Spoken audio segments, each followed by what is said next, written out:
Welcome to Healing Generations, a podcast creating a dialogue uplifting the importance of healing, strengthening, and supporting our communities, and that addresses the disparities and inequities in communities of color.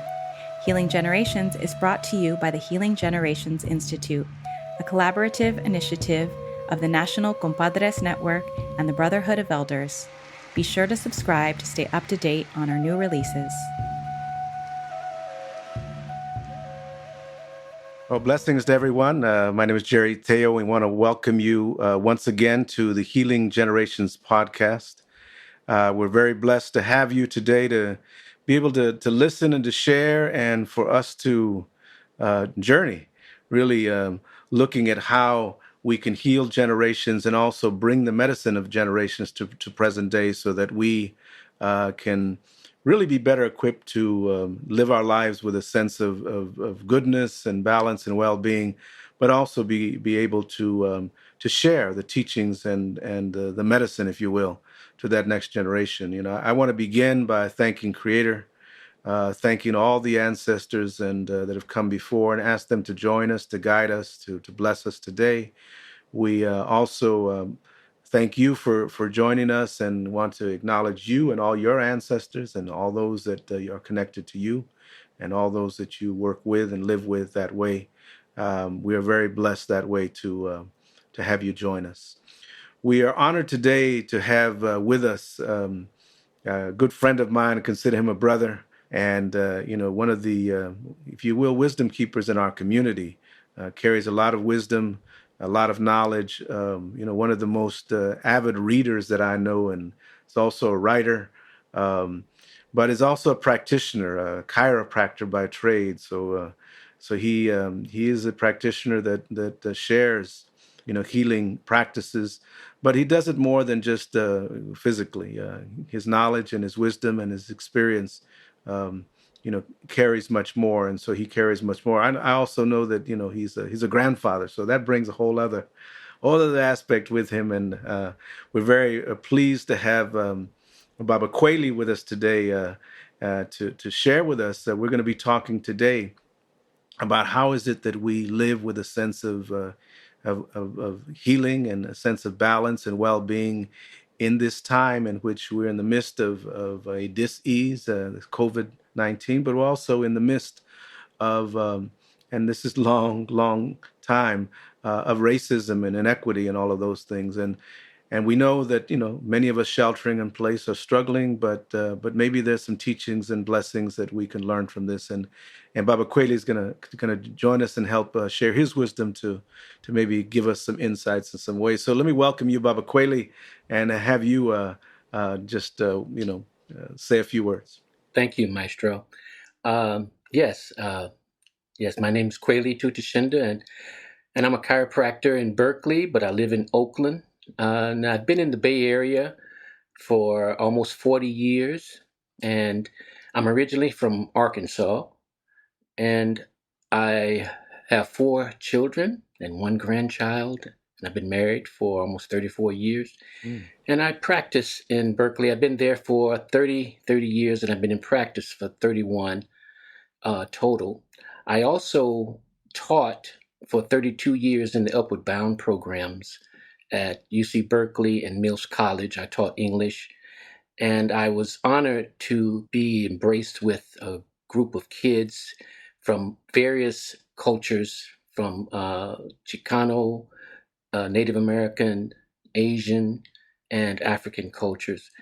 And I love and embrace the work that I do because I grew up in a context of healing generations. I grew up with grandparents and my parents in the same house in Pine Bluff, Arkansas. So for me, it's been not just an intellectual journey, it's been a personal journey as well. Yeah, thank you, Baba. We've had many conversations about that journey, how we get here. And, there's many lessons along the way, many lessons that we don't realize are lessons. Sometimes we see as traumas, or sometimes there are challenges. And I wonder if you can share a little bit about that journey. You mentioned you come from Pine Bluff. Talk to us a little bit about that journey, you growing up there, and what gave you your rootedness? What helped you along the way, but also what did you struggle with in order to be able to get here?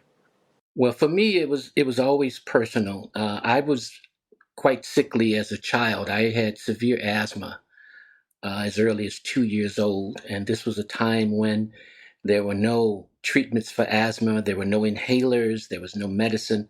Mm. So asthma, particularly for the parents and grandparents, was very frightening. Watching a little infant struggle to breathe.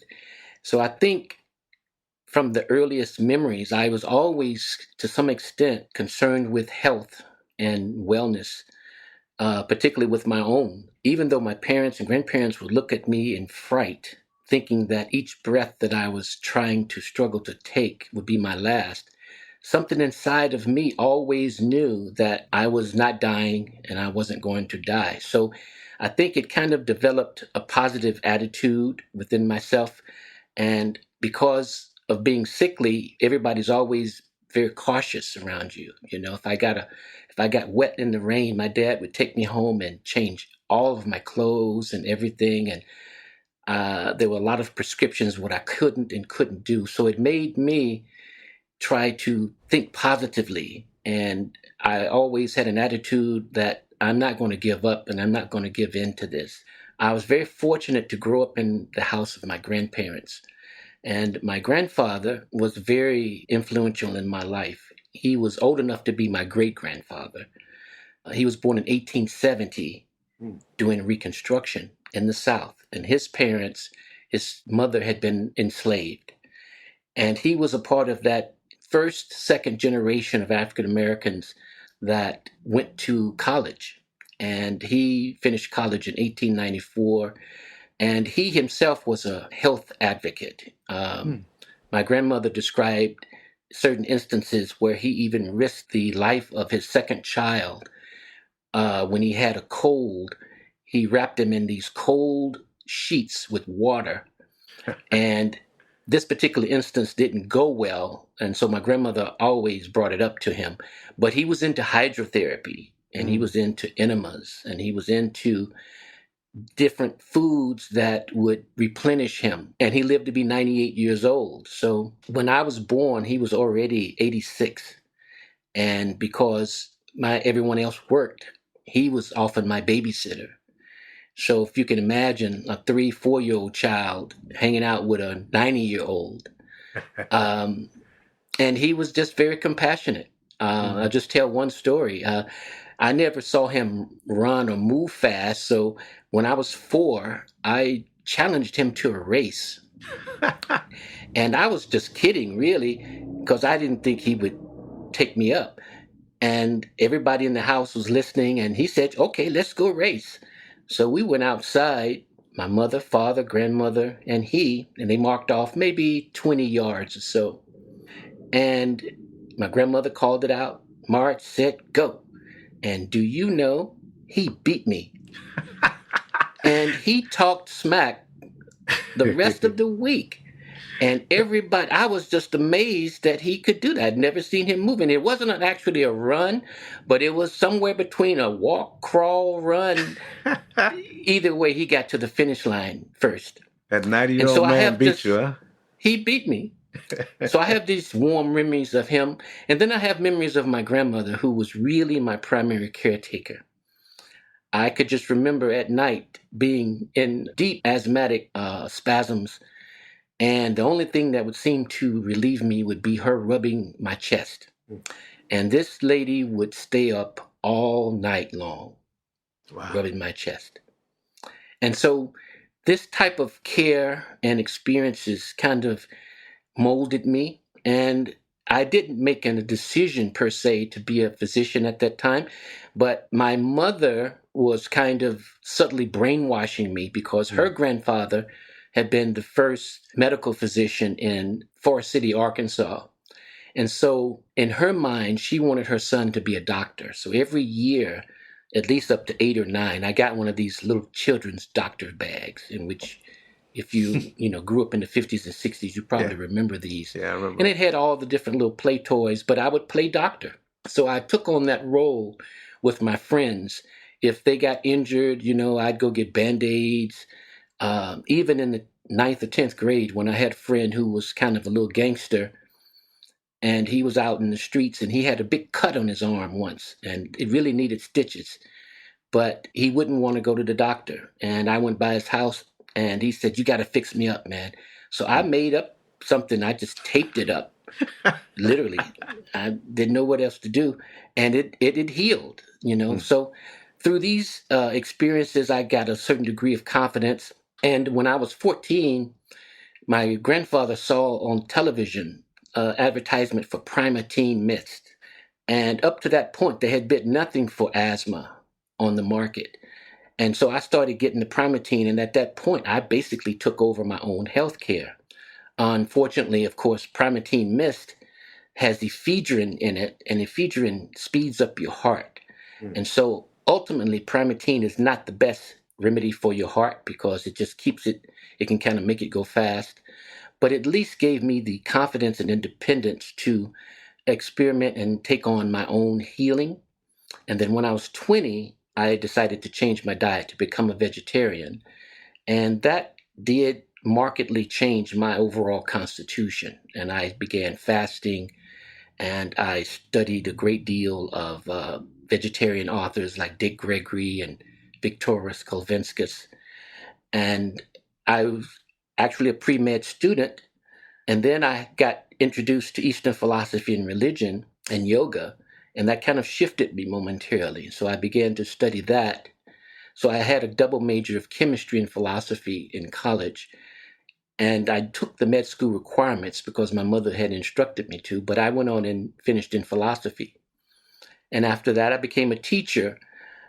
But sometimes, what you've been scripted to do and kind of programmed to do sometimes is actually what you're supposed to do. So around 28, I got this notion, okay, what do I really want to do with my life? I had been teaching high school, and it was in a very tough urban area. And I decided to go to chiropractic school because it was kind of a compromise between medicine and just being a lay practitioner. And that allowed me to begin my practice. And I guess what I would say is that it helped me understand the holistic nature of healing. Chiropractic has the philosophy that's very similar to indigenous healing systems. Indigenous healing systems feel that there's no real difference between you, the animals, the earth, the planet, and the universe. It's all one.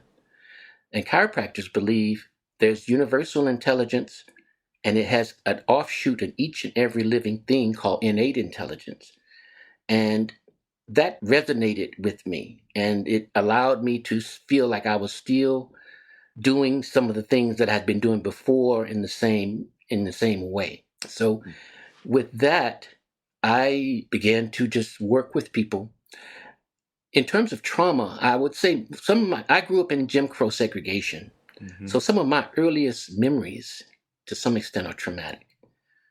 When I was 3 years old, my family, my mother and father and I were driving across from Pine Bluff to Atlanta, Georgia, which is about 12 hours. And back then, you didn't have freeways, so you had to drive these 2-lane highways, and you would go through a succession of towns. Some of them would be predominantly white. And you knew that when you went through these little towns, you had to go very slow. If the speed limit said 20, you had to go 15. You couldn't stop. And in one particular town, in instance, in Mississippi, when we got gas and left, a group of white teenagers started following us. And my dad became alarmed, and so he sped up. As we sped up, they sped up. And it ended up being a chase for maybe 10 or 15 miles. And only until my dad reached over as if he was trying to get his pistol out of his glove compartment that these group of teenagers turned around. And it was frightening. It was not scary for me, particularly at the time, because I was young. But I do remember the look on my dad's face. And my dad was a strong guy, so I had never seen him scared before. And I saw a look of fear that I'd never seen on his face before. And after that, years later, they repeatedly told me this story. And so it was a beginning. Additionally, I was a part of a experimental group in 1968 that first integrated schools in my hometown.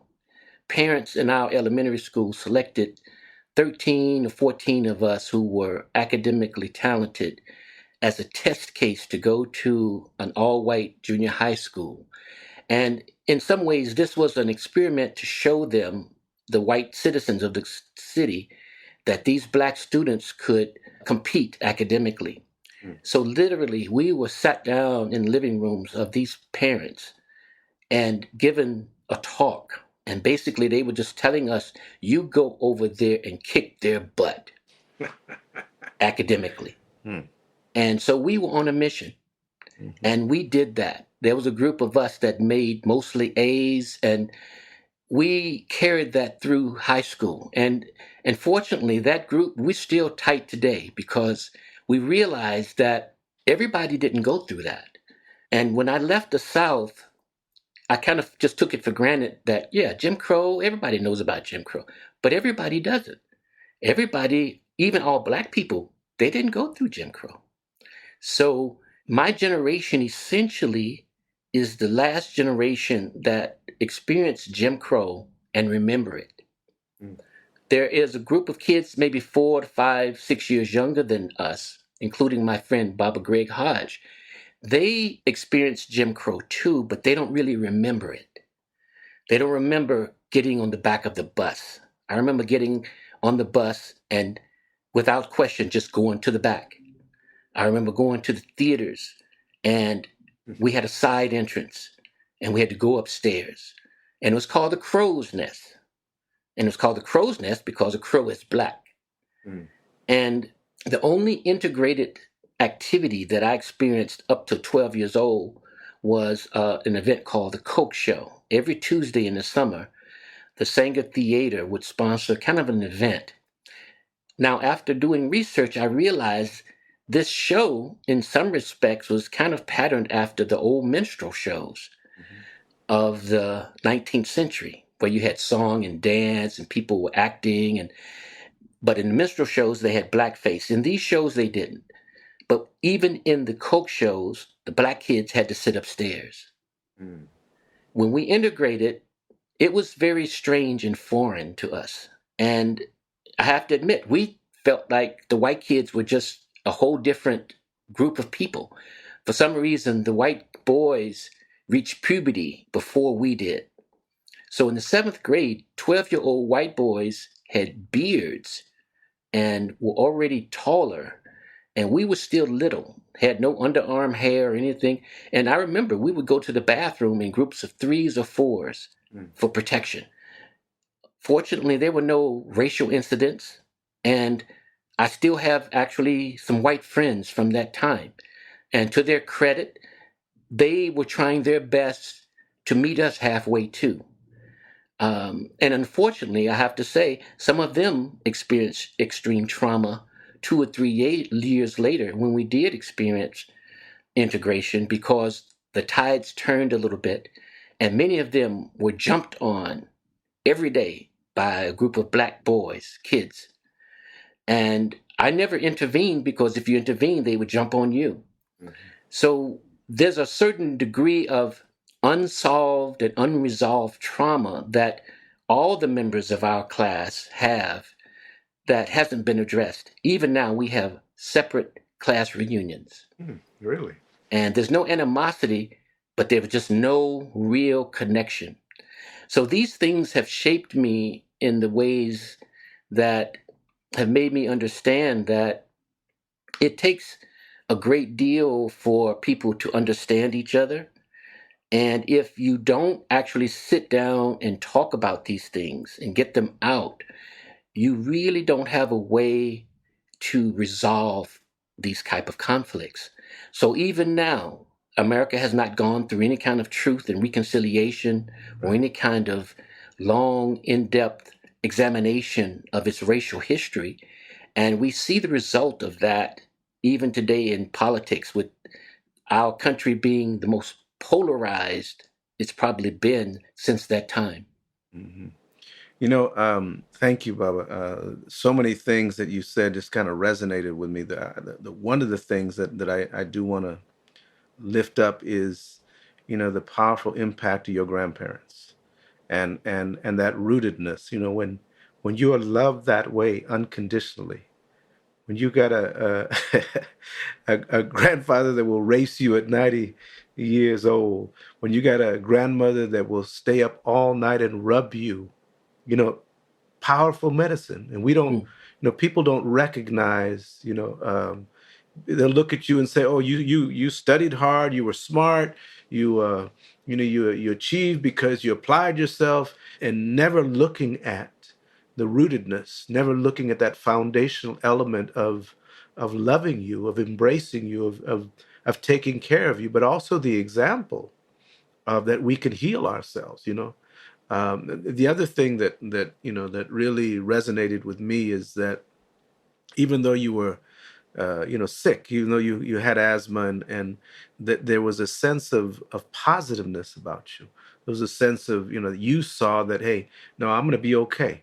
That there was this spirit in you deeper than the fear, that you say, no, I'm going to be fine. I'm going to be okay.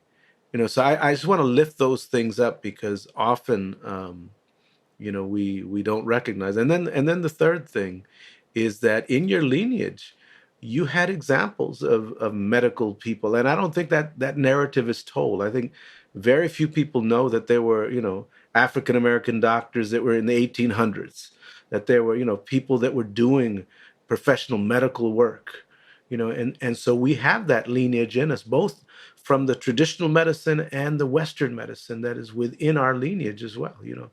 And I think that story is not told, and because you saw that, and because you that was truly a lane that you saw as open to you, that then integrated as a possibility of what you could be. And and it's really a challenge for us. On the other hand, you mentioned something about Jim Crow, and I think that you talked about your experience in it, and but what I continue to think about is that Jim Crow is alive and well today. It just, people don't realize it, and they don't call it that, and there's the ramifications of that in a whole lot of ways.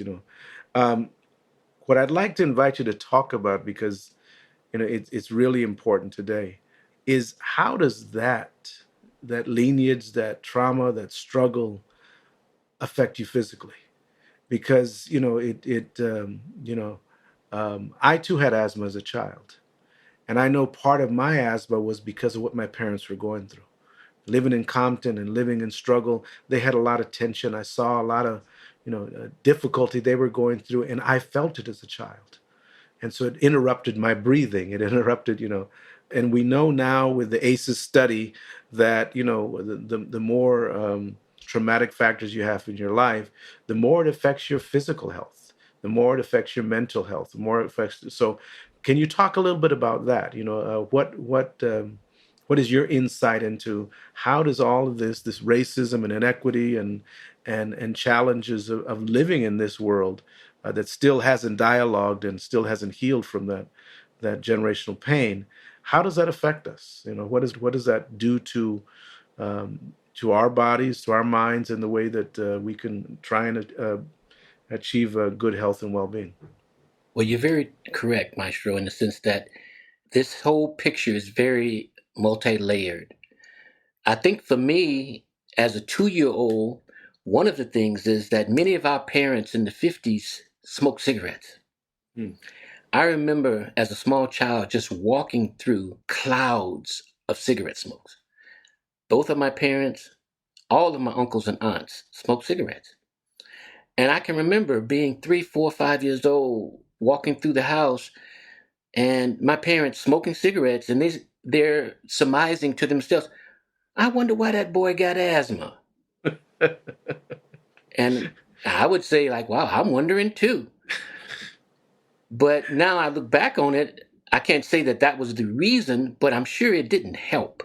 Mhm. Even doctors smoked cigarettes in the 50s in advertisements, you know. Um, I think one of the also traumatic events. My parents had the separation at age 5 and then a divorce when I was 8. And it's very interesting that between 5 and 10, my asthma was the most severe. Mm. When I look back on it now, it seemed to really kick into high gear around 5 and 6. I remember going to the first grade and being one of the so-called smartest little kids in the class. And of course, when I was a little in the 50s and 60s, we didn't have kindergarten.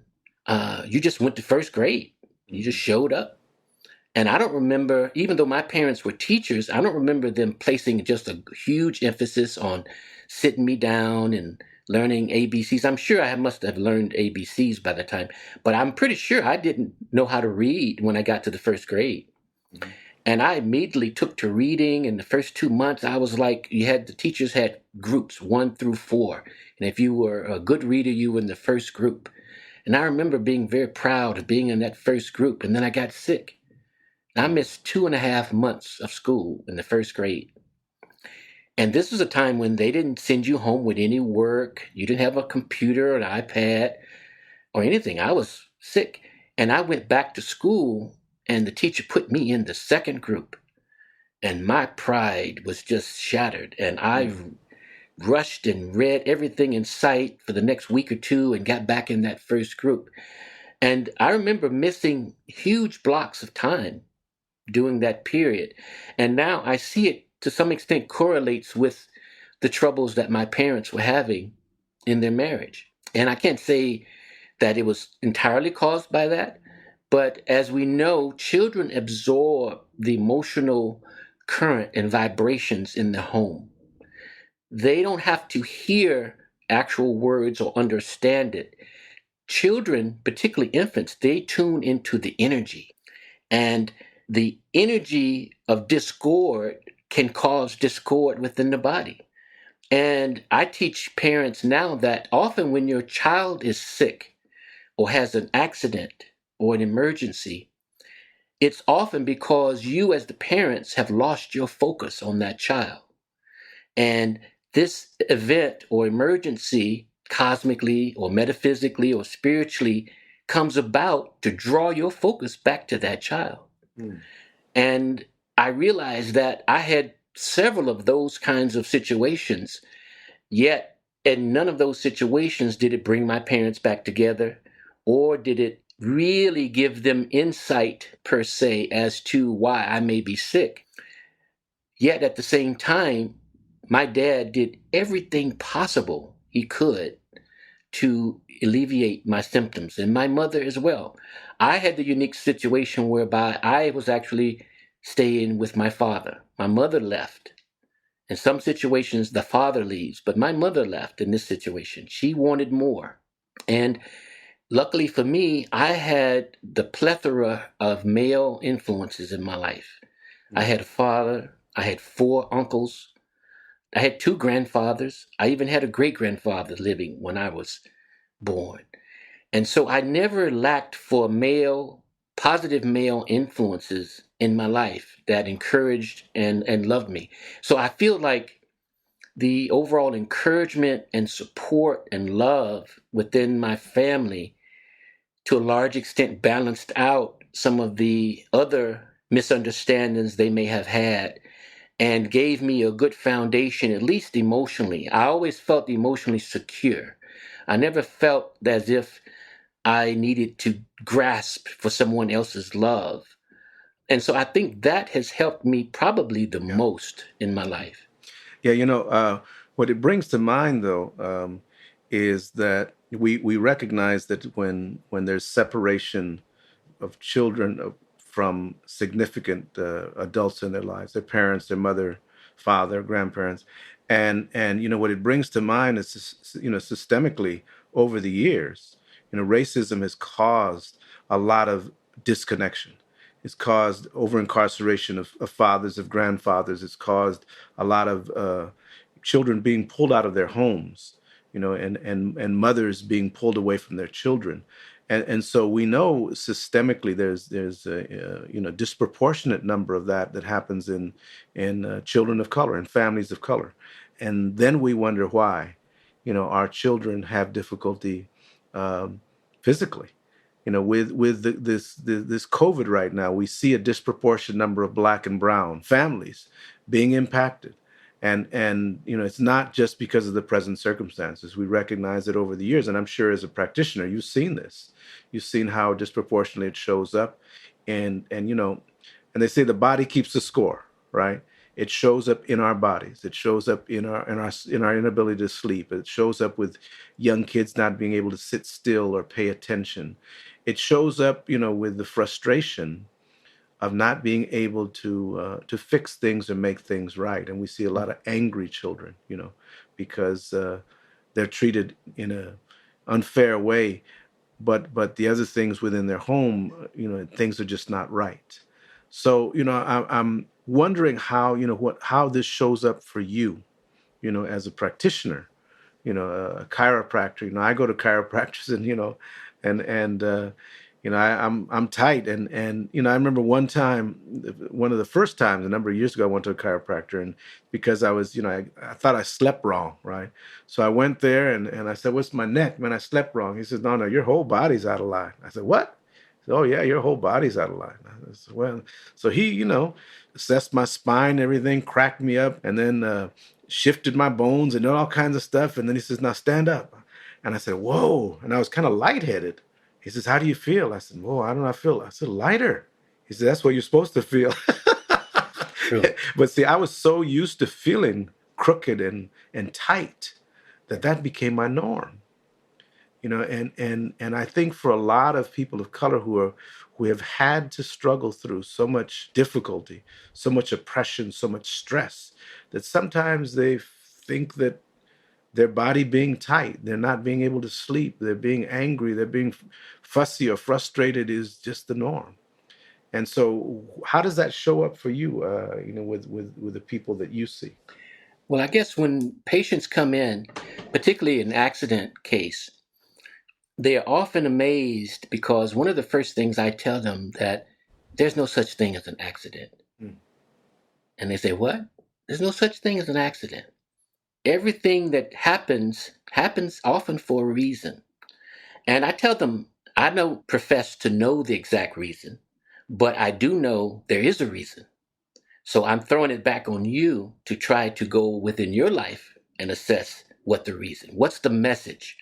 And I refer this back to what an older African American woman told me once. She says, "Honey, when God first talks to you, he talks to you in a whisper.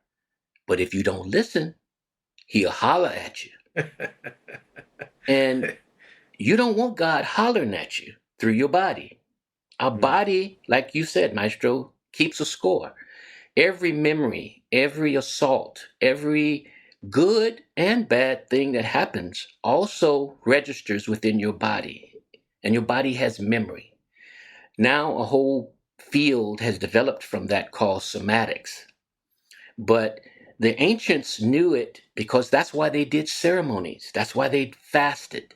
That's why they sent, for instance, the Hopi to be a male in the Hopi tribe. At 12 years old, you had to walk from Hopi land 90 miles to the Grand Canyon to be considered a man. And there was special salt in the bottom of the canyon that you had to go and retrieve. And when the Spanish came, they were amazed because they saw little children's bones on that trail. Some of those children didn't make it. But you can imagine if you were a 12-year-old child that did make that and perform it correctly, the sense of strength and confidence and awareness about yourself that you would have after that would be amazing.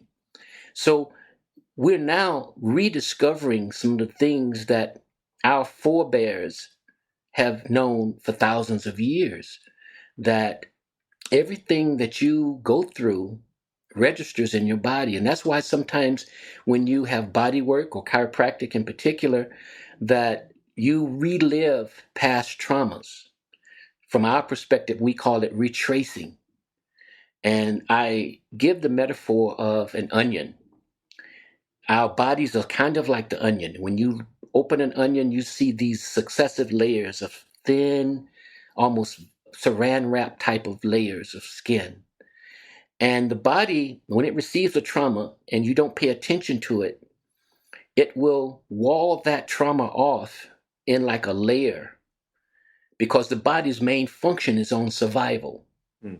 So its intuitive wisdom says to itself, okay, you don't have time to look at this right now. We're going to put it over here.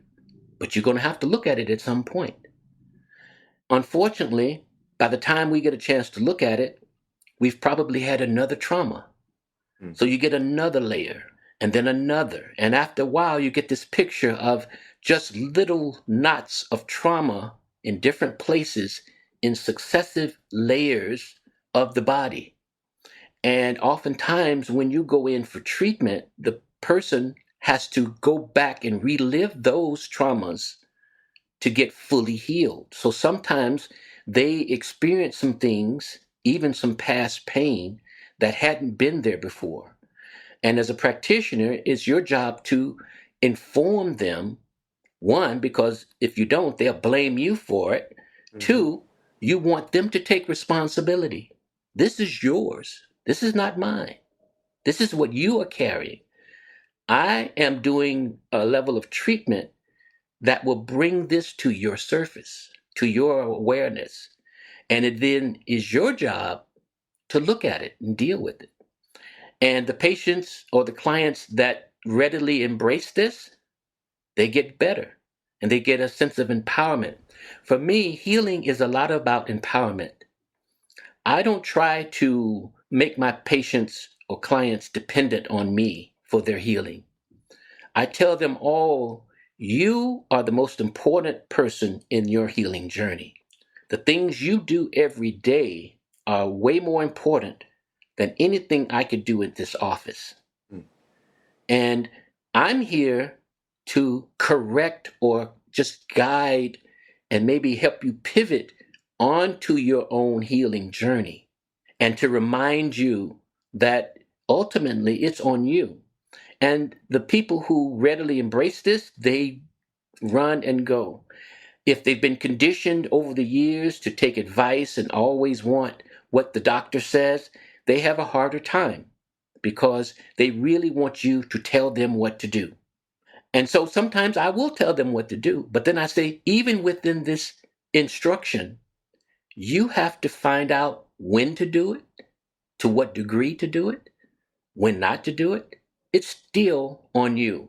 And I think empowerment is the best foundation for healing because it gives this person internal confidence and awareness of themselves. And that is the real foundation of healing. Mm. Well, you know, as you're speaking, it brings to mind a couple of things that on this podcast, we've talked about generational trauma. So that, many of our parents or ancestors before have gone through some horrific experiences.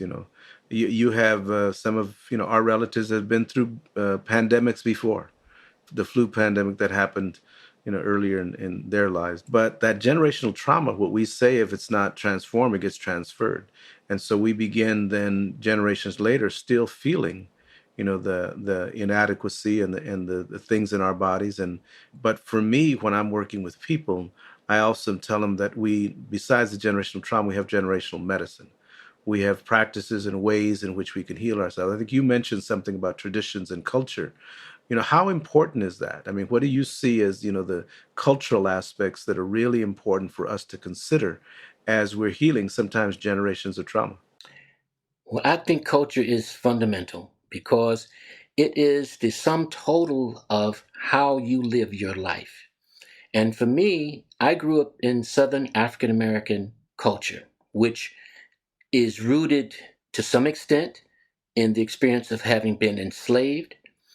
And oftentimes, we as African Americans, particularly when we become conscious of ourselves and become politically aware, we rush to skip our enslaved experience because it is one of our most sorrowful and hurtful times. and we don't want to be reminded of it. And sometimes we totally dismiss the entire experience. And I remind people that no, you have to embrace not so much the enslaved experience, but you have to embrace the cultural awareness and cultural remembrance in which our enslaved forebears fought and died to preserve for you. And you have to give homage to those people who endured slavery as much as you give homage to Nat Turner, Denmark Vesey, and the ones who revolted. We have to embrace them all because the ones that endured, their endurance preserved the remnants of African culture that we have used to build the foundation of African American culture. Those remnants created the sorrow songs, they created the anthems, they created the shout songs, they created the oldest African American ritual that we still practice today called the ring shout. All of the Africans that came over in the Middle Passage participated in what we call ring formation rituals. They sat in a circle and did various ceremonies. So even though they spoke various languages and had different cultures, and in many cases were at war with each other, when they got to the New World, the one thing that they could agree on is that, wow, we can sit in this circle. And sitting in that circle, they also brought in their bodies the experience of having experienced various trance states, altered states of consciousness, and various forms of being inhabited by the spirit. That experiential experience gave them the grounding to then create anew our African culture from within. So in many cases, we carried African culture to the New World in our bodies. We were not allowed to speak our language. We were not allowed to wear our clothes, practice our formal religions. So there were a lot of things that would be called classical culture we were not allowed to do. But within our own experience, we knew one thing as being certain, that the physical body is a conduit to a spiritual reality. And that spiritual reality can be contacted. And that spiritual reality contains knowledge that helps us live in the real world. So that knowledge bloomed forth and gave birth to our religious experience, what African Americans call getting happy or getting the Holy Ghost. One of my earliest experiences in the Black church, and wasn't in my church because my church was fairly middle class and people kind of sat pretty erect. African American Episcopal Church by this time was considered quote unquote bougie. But in my next door neighbor's church, the Baptist church, I saw people getting the Holy Ghost. And quite honestly, it was frightening to me. I've seen an 80-year-old lady come in on a walker, barely able to stand up. And at some point during the middle of the service, she would get the Holy Ghost, and this same little old lady would be jumping up in the church, running around, might even fall on the floor and roll over, speaking in tongues and everything. And as a 7, 8, 9-year-old kid, I have to admit, it was the most frightening experience I could imagine. And I would sit there and pray to myself, "Oh, Holy Ghost, please do not come to me." And maybe I robbed myself of some kind of great spiritual experience, but I did not want to do that. But it stuck with me. And that same little 80-year-old lady, when the Holy Ghost left, would be thrown back into her 80-year-old reality and walking out of that church again on that walker. But that confirmed for me, and I'm sure it confirmed for my ancestors as well, that a spiritual dimension is as real as this physical dimension. And that kernel of truth has become the foundation, really, of African American culture. And that gave us a degree of faith that was deeper than you can imagine. It made us go deeper into Christianity, take the slave master's religion and use his religion better than he used it. There were pamphlets in the 1700s admonishing white people to stop acting like the Africans in their religious services because they saw how we were doing it. When you see white people in West Virginia with these snakes and all of these various, what would look like just rudimentary worship practices, you're looking at them mimicking first African spirituality and their Native American neighbors. They're borrowing from us. So I was able to see how we've been able to utilize Christianity even to its best benefit. And that kernel within our protest movements has given us the courage whereby you could have a person like John Lewis who would take beating after beating in the name of freedom and God and still have faith in humanity and still have graciousness and be able to forgive the people who had beat him. That is an incredible amount of faith practiced in the real time. So I was been able to be enriched by that. And I was lucky enough to go even and finish the same school John Lewis's faith. Personally, my generation didn't agree with that, but we respected it. And so it has now given me an idea that I carry to this day that I'm very proud of. So, as we, close this podcast, I want to invite you because we are in this COVID disease, and we are struggling, with health, and people are dying, and people are struggling. Share with us a little bit some advice about what is important for us to know, what is important for us to consider, and what is important for us to practice as we go forward, so that we can, really focus on our well-being and our health going forward, as individuals, as families, and as community. Well, COVID 19 is unlike really any disease that we've seen thus far. It is different, and yet it's the same. It is different in the sense that it's one of the few diseases, the only one actually, virus, that starts off as a respiratory disease, but kills you or sickens you as a vascular disease. And I'll come back to that in a minute. My grandparents went through several pandemics in their lifetime. On research, I realized there's been at least 10 viral epidemics in the United States.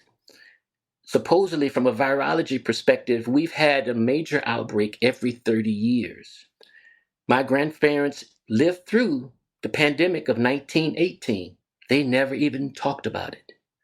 What that tells me is that the racism and the oppression and Jim Crow segregation and lynching loomed so large that a virus was nothing in comparison. Wow. I myself have lived through 2 epidemics and didn't even realize it. There was a major epidemic in 1957 of H1N1. It killed over 100,000 people. And then the Hong Kong flu of 1968 killed over 100,000 people.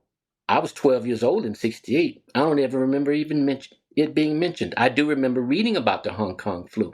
We weren't even worried about it because the conditions in which we lived in were so great, it overshadowed that. Mm-hmm. One of the things we have to keep in mind right now, because our people, brown and black and red people, people from Mesoamerica and Latin America, African Americans and Native Americans, we're dying the most around this COVID-19. And what the medical authorities are telling us, which is true, part of why we're dying is because we have certain so-called pre-existing conditions. But we have to be careful in accepting that narrative, because that narrative can easily slip into a blame the victim narrative and blaming our own cultural practices for harming us. When in reality, the true reason why we are dying the most is because of our socioeconomic status. Our peoples are the ones who are still having to go to work. Our people are the ones who are the janitors and the people who are cleaning up at the hospitals. Our people are the ones who are having to still do waste management and what they're called essential workers. Our people are the ones who live in neighborhoods who are subject to environmental racism, who have toxic dumps nearby, and who live near factories who are spouting waste. And so there are large scale socioeconomic, environmental, and racial realities to COVID 19 that really overshadow the biological determinants. And so for us as healers amongst our communities, we have to reframe this narrative and put this back on to the systems and powers that be, and understand that not only is this a medical issue, this is a political, economic, environmental, and even philosophical issue that we have to combat and put it back on the powers that be and make them understand that no, there are large systemic reasons why this is. Even in China, this is the case. China is in the process of trying to become totally industrialized and mimic the West. And it's unfortunate because their culture predates the West thousands of years, and they've been doing what they've been doing well long before they had any interaction with the West. But now all of a sudden they're infatuated with capitalism and wanting to do everything the Western way. That has made them clear off all their forests, start using large scale agriculture, and using large and employing large herds of cattle. This has driven out the small farmer who used to have a cow or two. Now that guy can't make a living. So to make a living, he goes and what? Invest in exotic animals. And these exotic animals then are not used to being in close proximity with humans. They then are taken to the market, and that is where you have this crossference with, say, the bats and the pangolins and different species that started this COVID.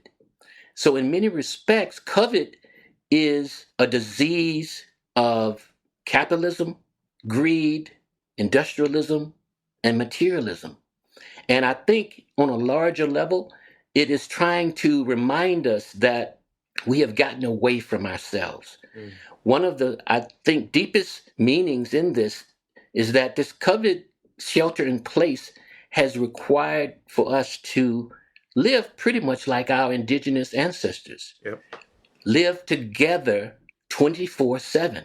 And even though it's probably uncomfortable for us as modern humans because we're not used to being with each other all the time, it is making us find ways and rediscover ways to get along, ease tension, and deal with ourselves. So it is a deep message. I hope we get it.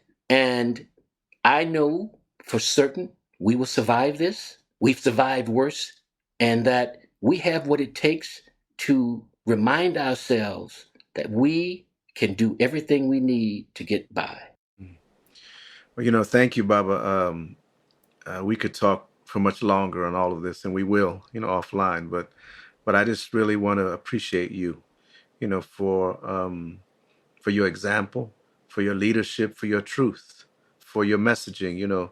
I want to encourage people listening to, Baba Kweli has authored a number of books. He's always writing, always continuing to share knowledge and wisdom that way.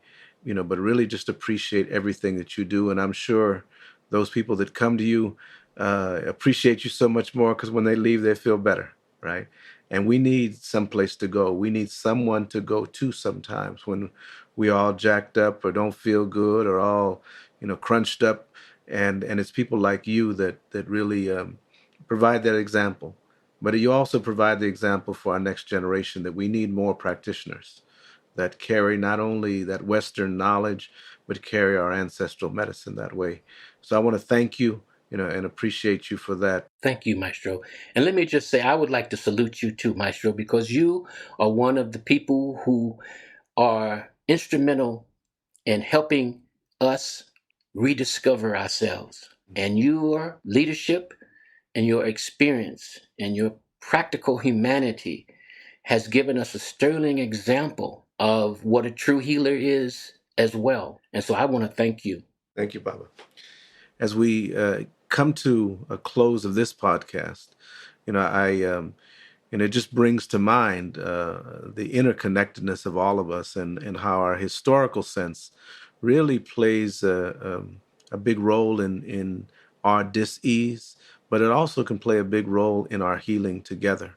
As Baba Kweli has shared, the love of grandparents, the love of family, the really reinforcement of the possibility of who we can become, but also recognizing that the woundedness that our ancestors and our people have experienced is still alive and well, and so we must come together to begin to integrate the healing medicine with what we need to advocate for systemically, so that we have systems and we have educational institutions and we have practitioners and we have ways that are truly healing for all people, that becomes integrated.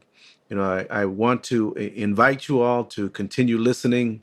Look to our websites, Brotherhood of Elders, National Compadres Network, but also, make sure that you give some feedback, write some replies, and make sure you register, for the upcoming podcast that we're going to have. We want to thank you again, for who you are and who you represent, and may you continue to live your life in a good way, and many blessings come to you. Thank you very, very much. Ometioro.